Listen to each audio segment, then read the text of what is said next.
Scott Dunn was 24 and lived in Lubbock, Texas. He served in the military, then installed sound systems for MGM Electronics. Friends called him fun-loving. He was also a ladies' man, dating multiple women at once. On May 13, 1991, he went to an after-work party. He brought a date named Shayna. His friends had never met her. Before the night ended, they discovered Shayna was not a woman. Shayna was a man dressed as a woman.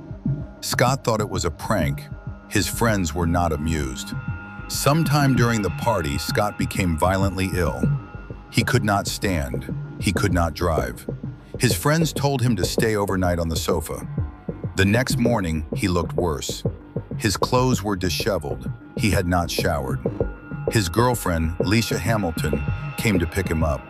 She later said he could barely walk and could not dress himself. She took him back to their apartment. He spent the entire day in bed. He did not eat. He barely spoke. The next morning, Scott said he felt well enough to return to work. Leisha asked if he needed a ride. He said no. A friend was coming. He asked for water and sinus medicine. She brought it to him in bed, then left for her job. When she returned home that evening, Scott was gone. She assumed his friend had picked him up, but when she called his workplace the next day, no one had seen him. Scott had vanished. 2 days later, Leisha called Scott's father, Jim Dunn, in Pennsylvania. Jim had never met her. She said she had been living with Scott for months. Then she told him Scott was missing. Before Jim could process this, Leisha asked about Scott's yellow sports car. She wanted to know if she could have it. Jim hung up and filed a missing persons report with Lubbock police. Officers began investigating. Scott's friends said disappearing was completely out of character for him. Police searched the apartment. Leisha pointed out that a large piece of carpet was missing from under the sofa. In the bedroom, another piece had been cut out. The living room carpet had been used to patch the bedroom floor. Along the edge of the patch were rust-colored stains. Detective Roy Carper examined them. He had worked crime scenes for years. He said the stains were clearly blood. Police lifted the patch. Underneath, duct tape held everything together. The padding below was soaked in blood. Someone had tried to clean the baseboards. Investigators used Luminol, a chemical that makes old blood glow. The bedroom corner lit up blue-green. Blood had been on the walls, floor, and ceiling. Cast-off stains showed 3 separate swings of a weapon. That meant at least 4 blows.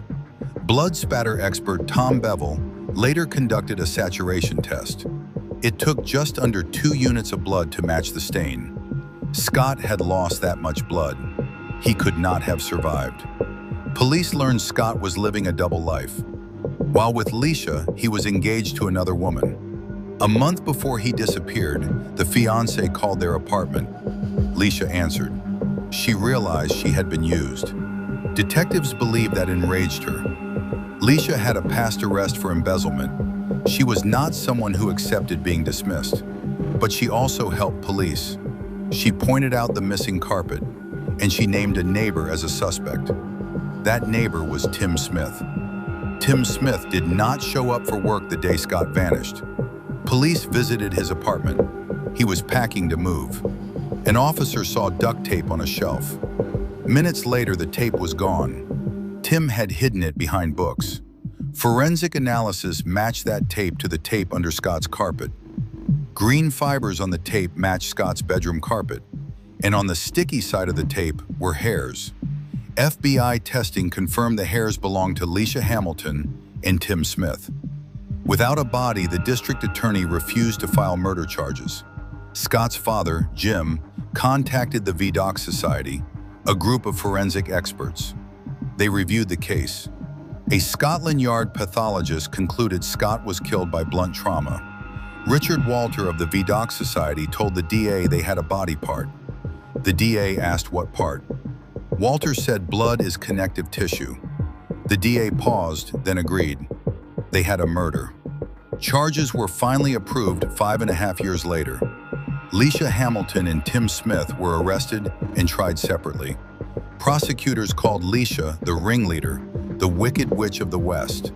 She was convicted of murder and sentenced to 20 years. Tim Smith was convicted, but the jury believed he only helped dispose of the body. He received 10 years of probation. Scott Dunn's body has never been found. His father still hopes someone will talk so he can give his son a proper burial. A headstone waits with no remains beneath it.